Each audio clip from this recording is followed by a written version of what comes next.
গতকাল ছিল বিএনপির নির্বাচনী ইশতেহার ঘোষণার তারিখ এবং ইশতেহার ঘোষণা হচ্ছিল ঠিক সেই মুহূর্তে ইনকিলাব মঞ্চ আগাচ্ছিল যমুনার দিকে। দেখেন, ব্যাপারটা ইনকিলাব মঞ্চ অনেক দিন থেকেই আছে, তারা হাদি হত্যার বিচার চাচ্ছে। ইন্টারেস্টিং পার্ট হচ্ছে, শুরু বিষয়টাতে পরে আসবো।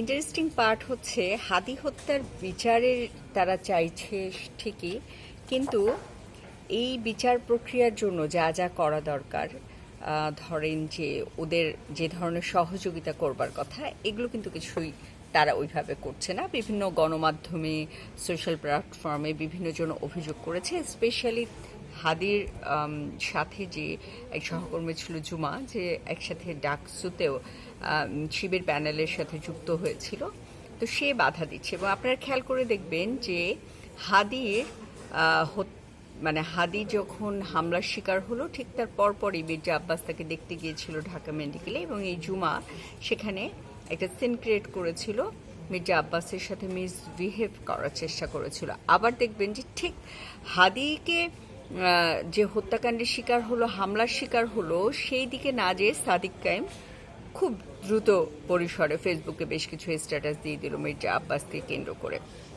তো এইটা যখন পরিস্থিতি, তো দেখেন, হাদি হত্যাকাণ্ডের বিচার আপনারা চান বলেন, এইদিকে হাদির ফ্যামিলিকে আপনি 2 কোটি টাকা দিয়েছেন, হাদির ভাই ফরেন ইয়েতে চাকরি পেয়েছে, তাও আবার ইউকের মতো হাই কমিশনে। তো এই বিষয়গুলো আসলে অনেক বেশি প্রশ্ন তোলে। এবং আরেকটা বিষয় দেখবেন যে হাদি মুড়ি বাতাসে খেয়ে নির্বাচনী প্রচার চালাইতো, মানুষের কাছে চাঁদা তুলতো।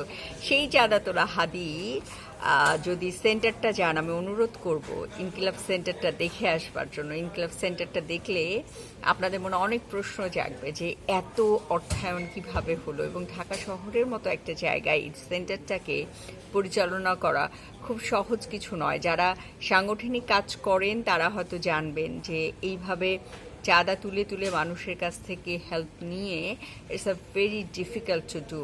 তো হাদি সেই কাজটা করেছিল, এবং এটা থেকে আমার কাছে মনে হয় যে পেছনে কেউ না কেউ তো হাদি ছিল। তো প্রসঙ্গে আসি, হাদি হত্যাকাণ্ডের বিচার তার সহকর্মী, তার পরিবার এবং আরও কেউ কেউ মুখে বলে চায়, কিন্তু আসলে প্রতিদিন তারা সহজ ভাষায় বলতে গেলে হাদিকে বিক্রি করে, ব্যবহার করে। এবং জীবিত হাদির থেকে মৃত হাদি তাদের কাছে বেশি গুরুত্বপূর্ণ, বেশি লাভজনক। দেখবেন কালকে যখন বিএনপি নির্বাচনী ইশতেহার প্রকাশ করছে, ঠিক তার আগে আগে তারা যমুনা অভিমুখে গেল কোন দাবিতে? জাতিসংঘের এই তদন্তটা করতে হবে। ভাই, জাতিসংঘেরও তো এগ্রি করতে হবে, তাই না? এইটা তো একটা প্রক্রিয়া আছে, জাতিসংঘ কিভাবে কখন ইনভলভ হবে। সরকারের কাছে আপনি এই দাবিটা জানাইতেই পারেন, হ্যাঁ, কিন্তু সেইটার জন্য আপনারা যে অরাজকতার সৃষ্টি করলেন এবং একটা পর্যায়ে পুলিশ বাধ্য হলো এটা নিয়ন্ত্রণ করতে। এটা মূলত দেখবেন আজকেই আবার সবকিছু বন্ধ, ইনকিলাব মঞ্চের সমস্ত কর্মকাণ্ড স্থগিত করা হয়েছে এবং নতুন কর্মসূচি নিয়ে তারা হাজির হবে। অর্থাৎ আপনারা জেনে রাখেন, যখন যেখানে যেভাবে প্রয়োজন হবে হাদির নাম ব্যবহার করে ইনকিলাব মঞ্চকে ব্যবহার করা হবে। কালকের ইস্যুটা ছিল বিএনপির ইশতেহার থেকে যেন গণমাধ্যমের মনোযোগ সরে যায়, এবং যেন বিএনপির নির্বাচনী ইশতেহারটা পত্রিকার পাতায় যেখানে থাকবে, প্যারালালি হাদির ঘটনার ইস্যুতে ঢাকা যে আবার উত্তপ্ত হলো, রাজপথ রক্তাক্ত হলো, সেই ফুটেজটাও থাকবে। অর্থাৎ বিএনপির নির্বাচনী যে ইশতেহার, সেটাকে ডাউন করতে বা সেটা যেন যথ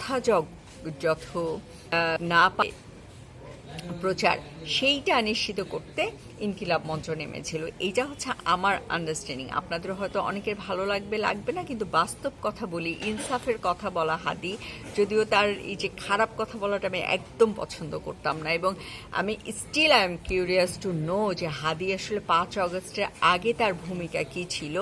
সো এই যে ইনসাফের কথা বলা হাদি, এবং তাকে যে ইনসাফের ফেরিওয়ালা বলা হচ্ছে, হাদি নিজেই তার ইনসাফ পাবে না, কারণ তার পরিবার, তার রাজনৈতিক সহকর্মী, সহযোদ্ধারা এই ইনসাফটা তাকে পেতে দেবে না।